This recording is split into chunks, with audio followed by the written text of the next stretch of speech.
Are you ready to bring your real estate game to the next level? My name is James Prendamano. I'm the CEO and founder of PreReal. And over the past 25 years, I've closed over $1 billion in transactional real estate.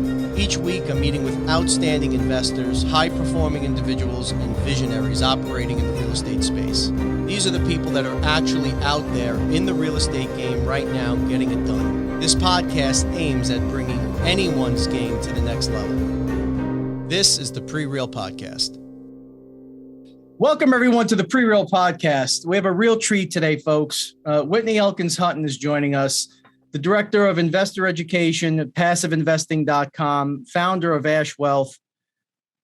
Whitney has built an absolutely remarkable portfolio through a host of different partnership structures.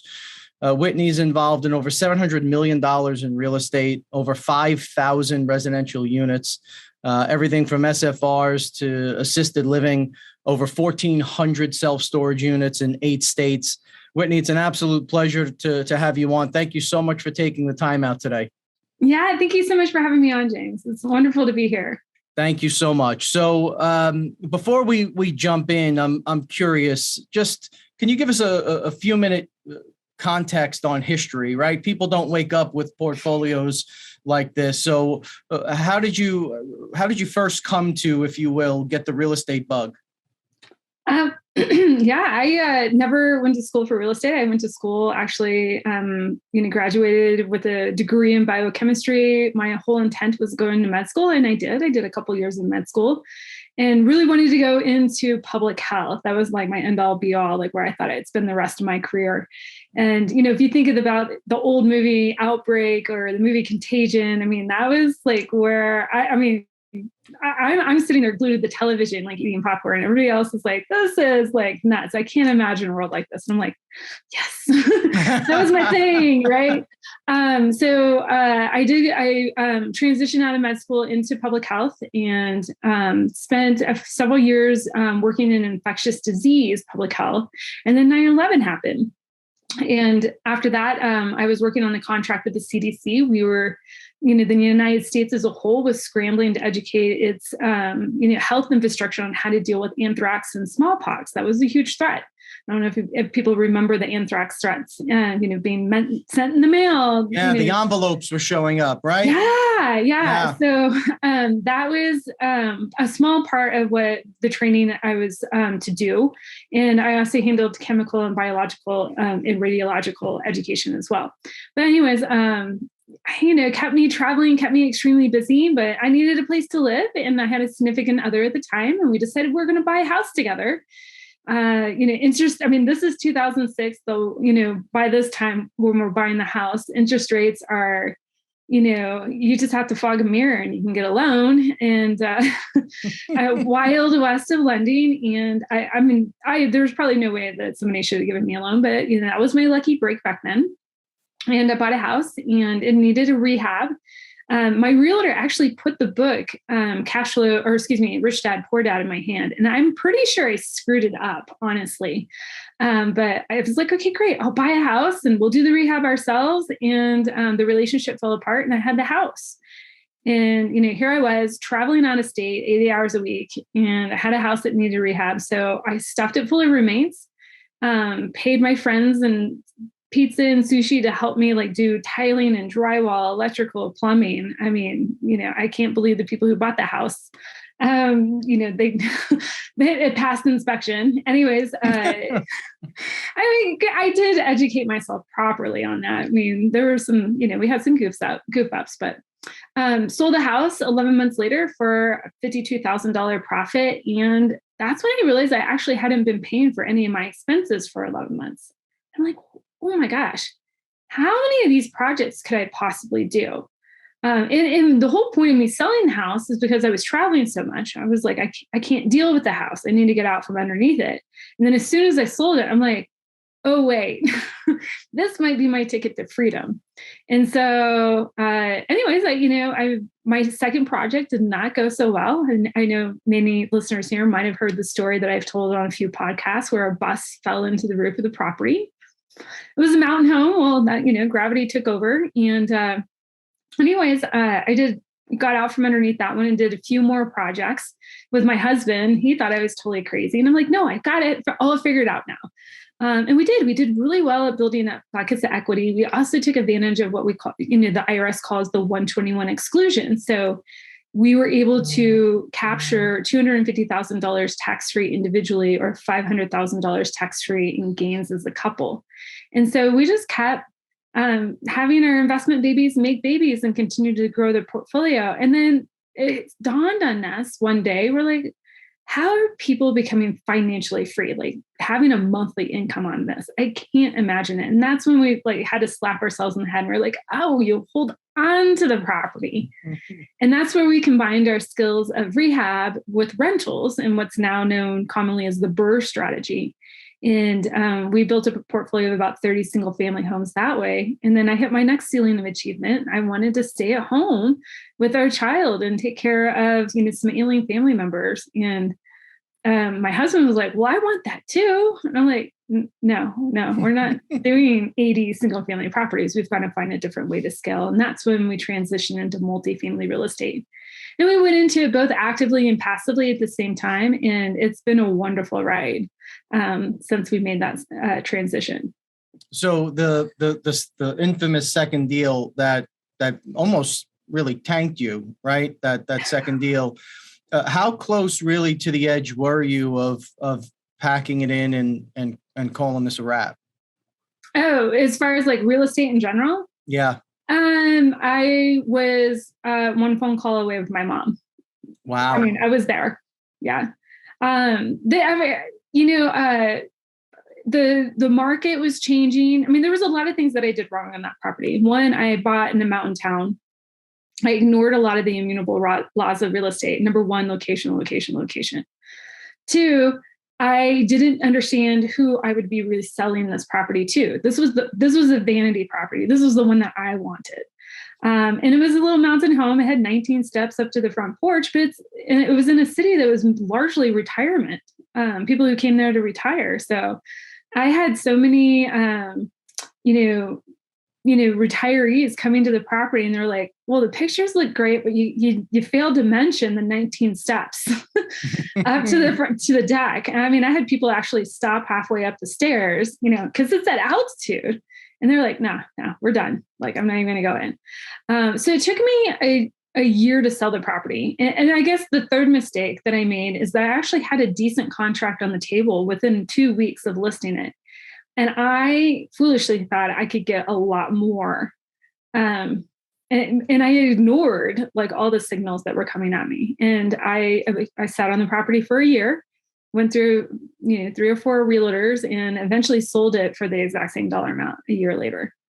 Wow. So a frequent mistake, I guess, that on the real estate brokerage side, we see this quite a bit, and it seems like you're just brokering the client, but you're really not. Oftentimes, your first offer is your best offer, and it's regardless of the timeline. If you're hitting the goals that you've set on that particular property, it's probably a good idea to pull those triggers. So you were really at the edge of possibly saying, "This isn't for me. I'm going to move on." Oh my gosh. Well, what sent me over the edge is that my realtor, and during the inspection phase, it had been identified the retaining wall on the backside of the property was failing. Now, I argued that it was actually the weight of my neighbor's school bus that was causing the retaining wall to fail, and just move it, right? Because as soon as she moved it down one house, that retaining wall started to fail. My realtor had the foresight to make me sign an amendment saying that I would come with $6,000 at closing to keep the deal together. And essentially that locked everybody in. And then, here I am, like I had waited a year, got the same offer, and I'm like, I'm giving away another $6,000. I was kicking and screaming, but I signed it, and I'm so glad I did, because that, I think by the time they were all in, the buyer had to put up, I think, another 24 in order to complete the wall that they wanted, and engineering fees. Long story short, like if the deal hadn't held together, like I was like upside down for sure. Wow. So Any other influences at that point in your life that family members or mentors that were significant investors in real estate? No, not at the time. My grandfather, actually, he was the one that lent me my down payment on my first property. And he knew nothing really about real estate other than buying his primary properties. And I would say both of my grandfathers, but they really just said, you're not out of the game. If you really want to do this, like, just go do it. Like they had such faith in me, whereas I remember multiple conversations with my mom, her little daughter, is risking financial security, right? I have a daughter too, and I have to check myself. I'm all the time saying, be safe, be careful. And that's really not the language I should be using. Whereas my grandfathers were like, you're not out, dust yourself off, get back up, get back in the game. Wow.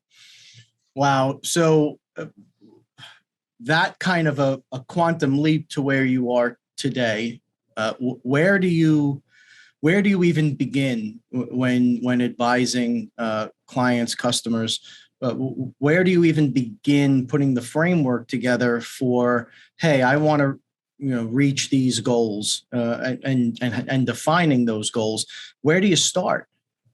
Well, in my journey, it really started, at the end of 2016. I mean, there was some political pressure. My husband works for the government, and there was some political pressures that we were seeing, or I would say moreover kind of threats, empty threats that the pension plans might go away with the incoming administration. And that was, whether they did or didn't, that's irrelevant. What we just realized at that point in time, it doesn't matter who's in office. We're not in charge of our own destiny. So for one, to start off, you have to have, I wish people were more motivated by pleasure, to achieve something lofty and improve their lives from a place of pleasure. But it's often identifying a pain point that you need to escape from is probably the first thing that people resonate with, right? Because we don't want to be in pain. So we will be motivated faster to figure out an answer if there's a pain. I mean, how many times have you, maybe come across a friend or family member that they have a nagging pain, or they know that they should go get their knee checked out or the back checked out. And it's not even until that they can't sleep anymore. It just totally gets really bad that they actually go to the doctor. Sure. Unfortunately, that's what we see pretty often in this arena. And for us, we tried to figure it out. We tried to DIY it for a while. And then, 4 properties in, I was like, I need help. I need a lot of help. I need somebody to sit down with me and help me look through all my different, because we knew we had the money. We had just, stuck a lot of it in our retirement accounts, and we didn't have access to it.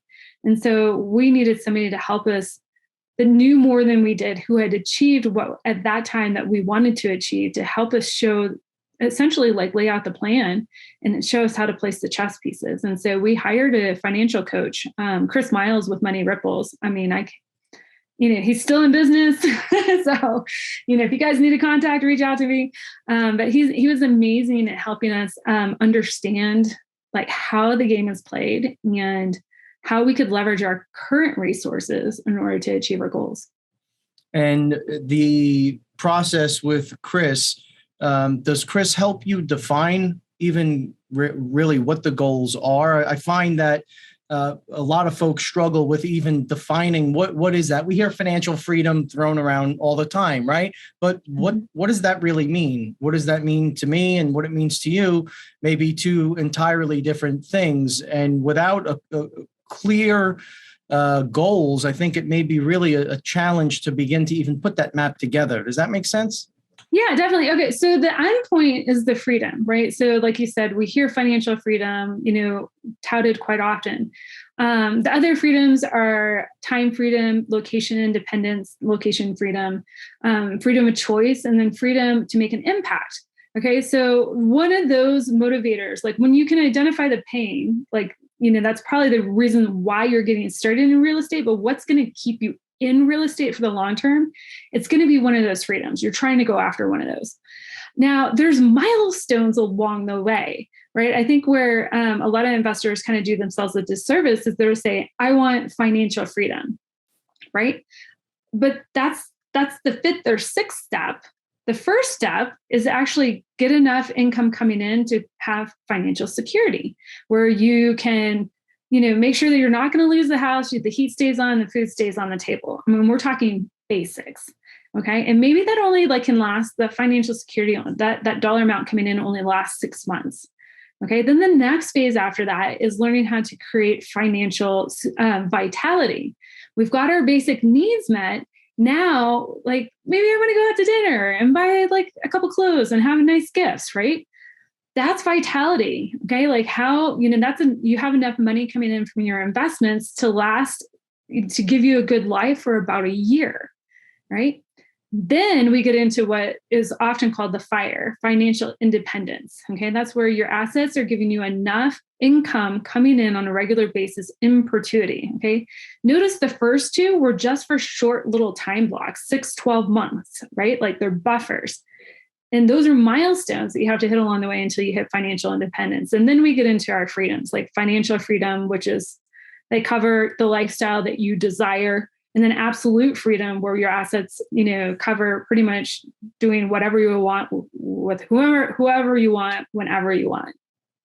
So the scale at which you've accelerated your portfolio it's kind of mind-boggling. So was this a byproduct of reinvesting dividends, or was there additional monies that were pumped into the portfolio at one point or another? How did you begin to pull that framework together? Yeah, so several different ways. And this is, I think this is where people see, it's like an iceberg, right? There's only so much of it above water, and that's what people see. It's all the work that went into it below the water. That's where the real juicy gems lie.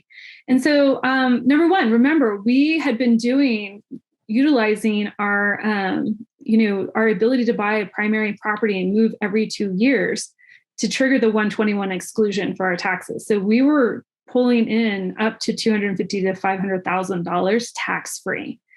Now, I'm not saying we did that with every property, but we were buying properties that needed rehab. They needed love. We weren't buying the nice, pretty property, the all done property with the garden in place in the exact area we wanted to live in. No, we were very strategic on how we were buying our initial properties, where it was just my husband and I. Actually, this is a green screen, by the way. This is my dream home.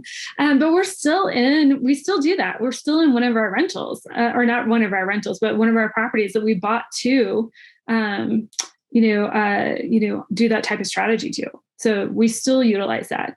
Number two, we we took a look at our expenses and really strove to only live off of one income. So we were stashing one other entire income aside to build up our savings. Okay. So we've got our value that we're creating our houses combined with, stashing away an extra $80,000 to $100,000 a year from somebody else's income. We did that for 10 years. So that gives you a nice little nest egg to begin with. Okay. So the first few years were painful. Now it's like clockwork, right? Hard life now, easy life later. And then when we started investing in our rentals, we made that switch to actually hold on to the rehabs we were doing. We did two things. One, we harvested all the cash flow. Again, we were doing a BRRRR type strategy. So we weren't leaving our own capital in the property. We were refinancing out as much as we could once we got that tenant in place. After we got it rehabbed and the tenant in place, we were getting as much as our capital back out as possible. So we weren't leaving it in the property. We were forcing the equity on the property. And then whatever cash flow we got, we didn't consume it. We reinvested it back into the business and continued to amplify our returns. And then we were still doing a little bit of flipping on the side to leveraging our team. When we didn't have a property that was going through rehab, we would try to lock down a flip to keep our team busy. So they weren't disappearing on us and going to do other projects with other investors. And so that's a lot. And you don't have to pull all of those levers at once. Even just pulling one of those levers can be so impactful to somebody's financial position. So the team, I assume you're referencing contractors and folks that are involved in that entire BRRRR process. Yes. Mm-hmm. Yeah, we actually we did a majority of our BRRRRs through our property management company. So we hired a property manager who specifically had a contracting side of their business.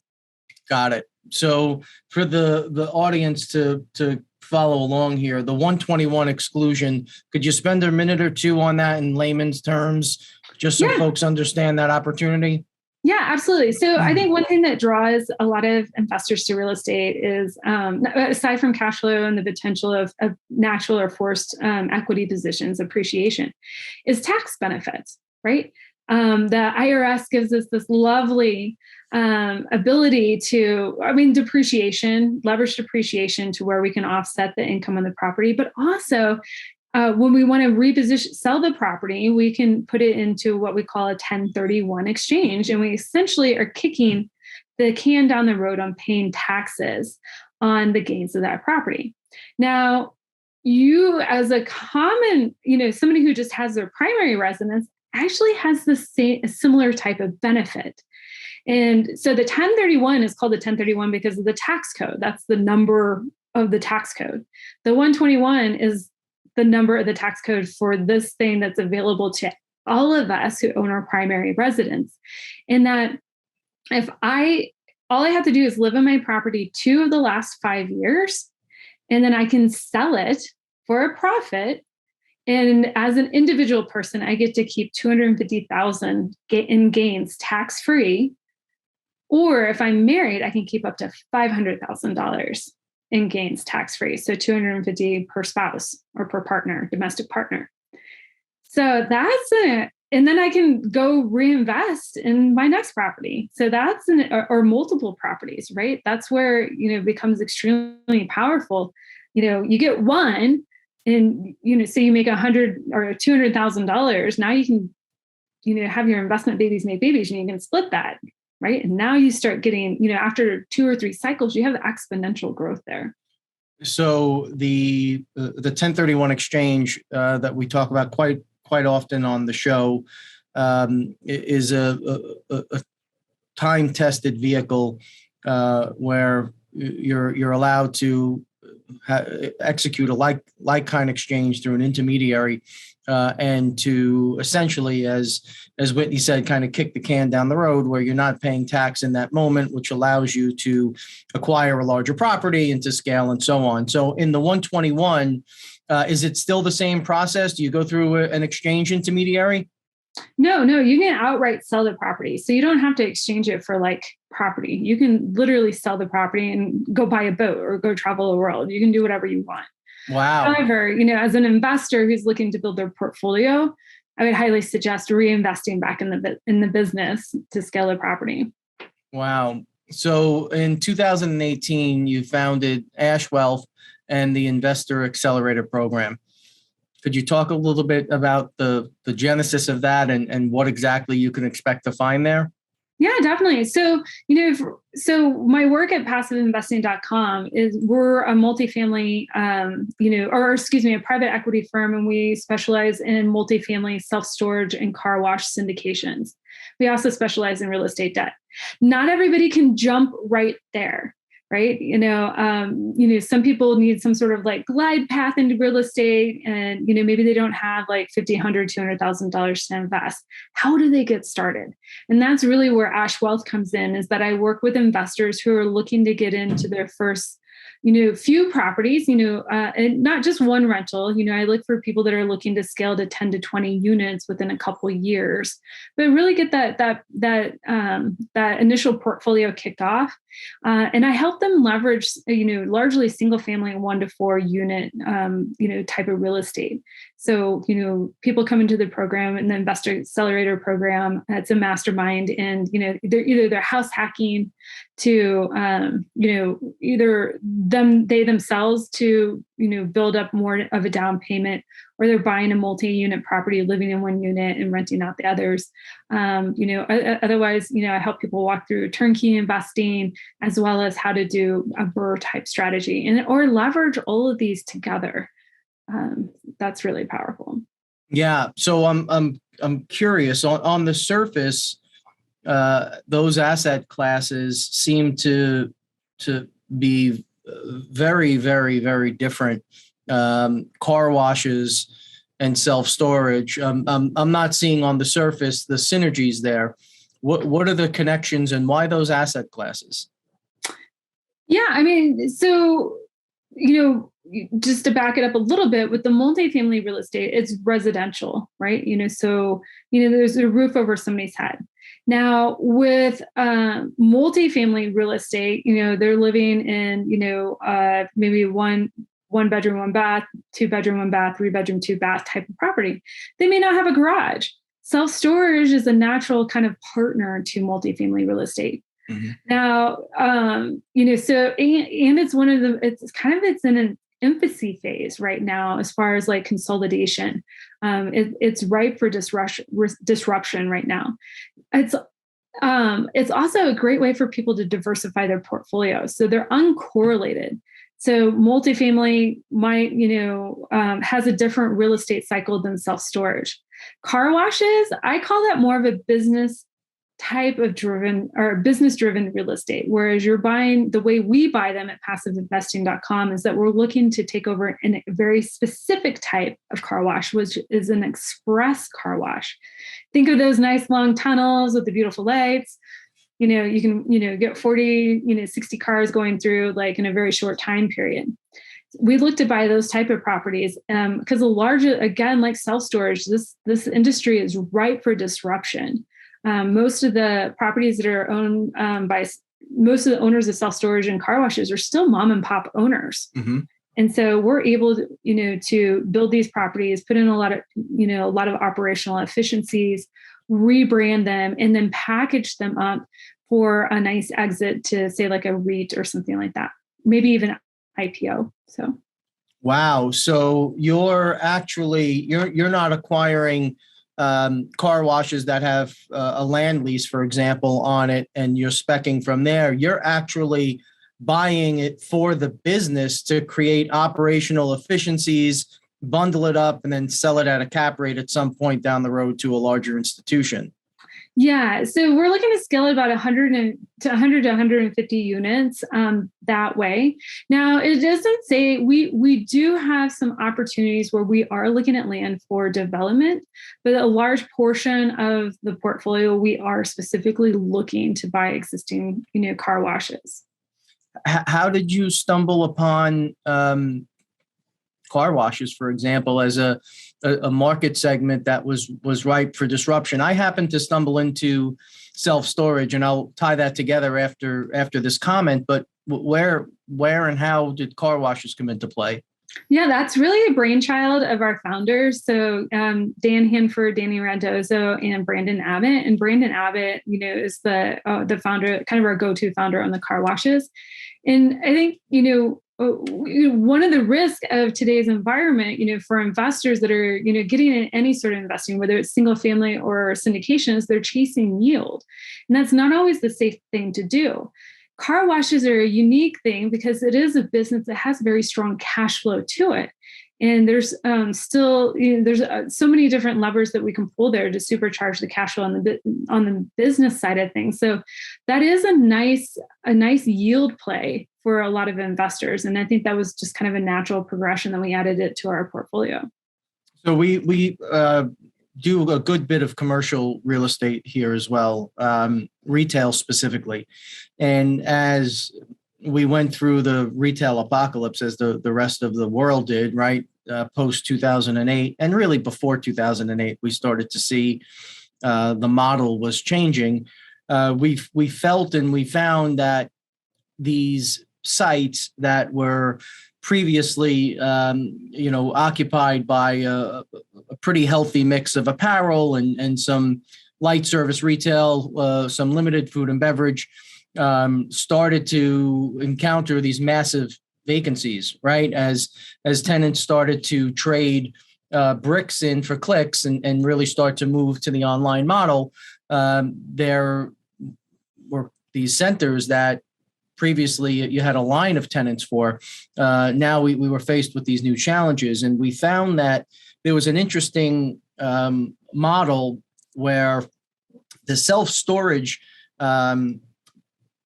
pattern fell into that light retail pattern, and people were looking for it almost as to be included as part of the convenience of their weekly things that they're doing. They were hitting the self-storage locker. And we had this preconceived notion, self-storage, at the end of an industrial road, poorly lit, not in the best location. And as we started to tinker with moving self-storage into really the center of shopping centers, it clicked, and it started to align with the strategy, and we were able to fill some significant spaces with these self-storage units. So with car washes, I find it fascinating that there was the opportunity and tie-in there. So when working with you, Whitney, are you training people and schooling people on how to go find those car washes that need that repositioning? Or is it, let's invest with Whitney, and then Whitney goes and makes the acquisitions and does the whole takedown from there? Yeah, number two. Number two. Yeah. So, we do have our Multifamily Investor Nation and our Self-Storage Investor Nation channels that are, kind of sister channels of passiveinvesting.com. So for somebody who, wants to kind of, pick our founders' brains on, how they got started in multifamily and what to look for and want to be more on the active side, we have those channels for them to access. I would imagine at some point in time, we would open up a channel for car washes as well, because we do get a lot of inquiries about that. But, for right now, what I offer, what I help and educate investors on is on the passive side. How can you incorporate these type of assets into your portfolio to build your passive income, build long-term generational wealth, diversify your portfolio, and take advantage of the tax benefits from them? Got it. So inflation, right, it's the new burr. Everyone's talking about inflation, right? House hacking, inflation, burr. That presents a lot of interesting challenges in the real estate world, but it also presents opportunity. So what was once the holy grail for a lot of our investors, long-term corporate, signatures, fixed increases, in a world where inflation is outpacing those fixed increases, you're all of a sudden in a new paradigm where technically you're losing value year over year, right? Because your tenants are the best increases you're going to get from any tenant of significant signature is 2 to 3% every year, if not 10% every 5. Right? That's the best you're going to get. And when inflation's at 8-9%, that creates a whole new set of challenges. So could you talk a little bit about the multifamilies and self-storage in particular, how that really does provide quite a hedge against inflation? Yeah, definitely. So, and it's not so much that the real estate asset classes provide the hedge against the inflation. It's the underlying principles of the real estate classes that provide the hedge. So, number one, both classes, provide capital preservation. You're investing in a hard real estate asset, right? The building has value, the land has value to it. It will never go to zero, unlike some stocks, right? Some businesses have gone to zero. We're investing in assets that have cash flow at day one. Okay. The more cash flow, the better. Right now with asset prices soaring, rents haven't caught up to those asset prices. That cash flow is a little bit compressed, but we always look for assets that cash flow now. Okay. That tells us that there's a little bit of stabilization in the market. We have wiggle room with our rents.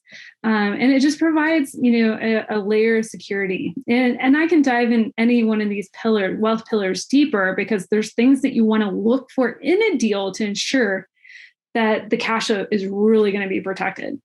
And then you have, I look for an equity pillar in my deals. Is the property, the multifamily or self-storage, in a growth market, right? Am I going to be kind of insulated with populations growing, incomes growing? jobs growing, jobs being diversified, good employers coming in. Okay, that's all crime going down, vacancy going down, favorable tax laws, favorable landlord laws, right? I'm stacking all those in my favor.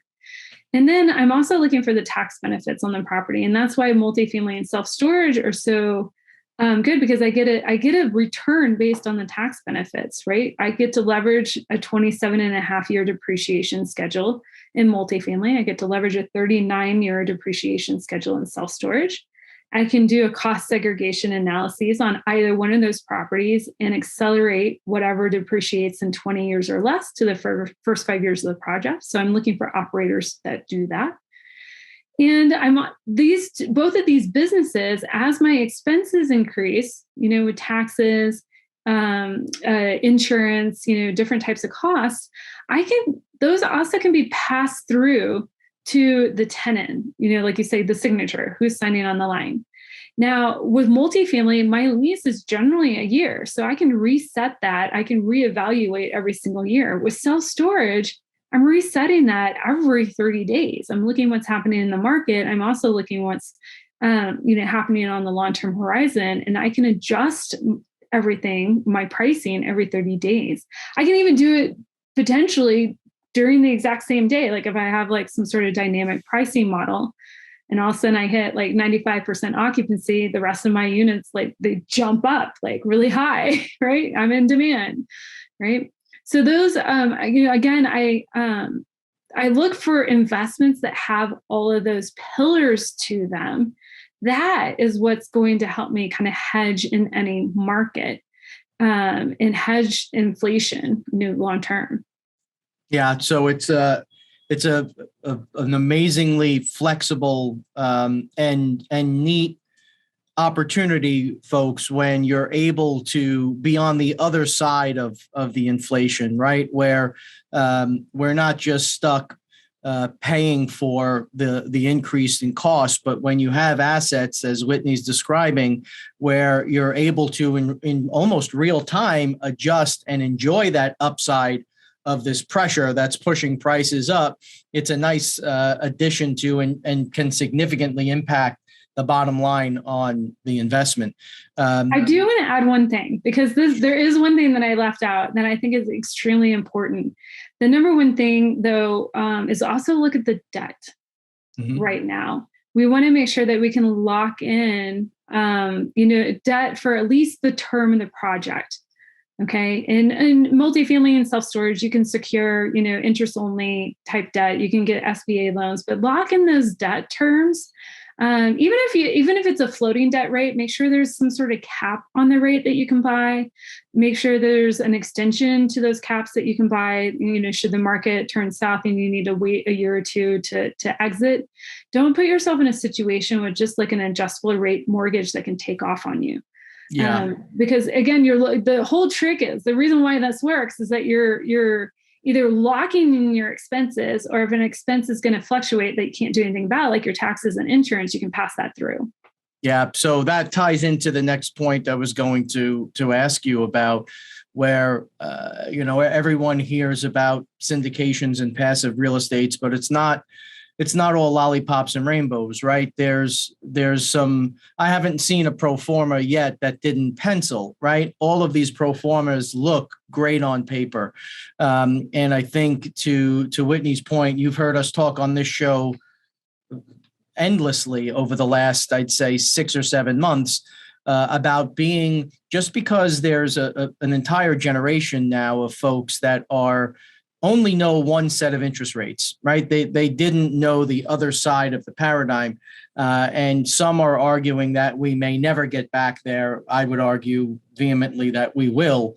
When looking at these opportunities, paying a few bucks more now to get to the other side of the rainbow, if you will, to get that project to completion is one of the absolute most important things. And when you're looking at pro formas, folks, if they're dependent on 2, 3, 4 liquidity events, and the rates are at today's rates, but we're 4 or 5 years down the road, yet the pro forma is banking on 30, 40, 50% appreciation, in rent, something is wrong, right? So what are some of the things, Whitney, folks can look at or keep an eye out for? What are some of the red flags when selecting a syndicator or selecting somebody to work with to help them grow their passive portfolio? What are some of the things they should keep an eye out for? Yeah, so I'll go through as many as we can possibly go through because there's a lot. The number one thing when you invest in a syndication, you're investing in an operating business. So you're not, and I know investors that are really new to this type of passive investing, they're coming from single family investing where they were the operator. They're looking at the deal. They want the deal. They want the numbers. They want the return. But you need to switch your mindset to bet on the jockey, not the horse, right? So the operator is the deal. And so you want to be with a reputable operator. So do they have the track record in business? It's more specifically in real estate. If they do they have exits? How did the exits perform to the initial pro forma? Are there more than one partner involved? Do they have a team built out underneath them? Are they investing full time? Are they working full time in the business? Just asking all these questions about who they are, what do they do, what's their strategy, what are their preferred lending terms, how do they handle their exits, do they have multiple exits on a deal? Really getting to understand the core fundamental business. But when you get that deal in front of you, you need to double check everything that operator said to make sure that it holds true. And so that can be a little trickier, right? Because the operator is taking data and then, the offering memorandum, that pretty document that gets put out, it's a marketing package, right? So you need to go in and double check the work, make sure they dotted their I's and crossed their T's. So a lot of that is looking at the trailing 12 financials from that the seller will provide, and looking at what the operator's projecting, especially in year one, to make sure that there's some reasonable assumptions taking place. Are rent increases being conservative, right? They may be able to achieve 10 to 15% rent increases. Maybe they're buying from a developer, right? Developers are kind of notorious for, putting butts in seats and not optimizing to market rent. However, I want to see, even if that is the business plan, I want to see an operator, conservatively underwrite that in the numbers, not say, oh yeah, I can get 15%. Okay. But they underwrite 7, right? Maybe half that. Vacancy, are they underwriting, vacancy to more than market rate? We saw a lot of people get stuck by that during COVID. They had underwritten their projects to market vacancy. Well, guess what? COVID, people didn't move, but they stopped paying. Yep. What happened, right? We had economic vacancy. Expense increases. Sometimes you can look at a pro formas and you're just like, taxes aren't increasing the whole 5 years that's being held. No way, not happening. Something's wrong there. The cities want their money for sure. And just other variable, expenses like, your full-time employees, right? You might be able to optimize the employment on the premise. However, they're going to expect raises over time too. So you want to see numbers climbing, expenses increasing, over time as well. So those are just kind of like a few things to really take a look at, and then look at the debt line. If they're if they have to do a refinance at year 3, did they put all those costs into their pro forma? I've seen pro formas where those costs weren't included. Well, that's part of the project. Where did it go?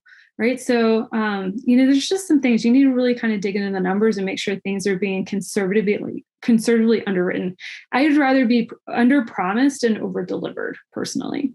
Yeah. And as you're doing this type of diligence, you start to press those boundaries of being an active investor, which is why it is so important if you're passively investing to have the right partner, the right syndicator on the other side of the table.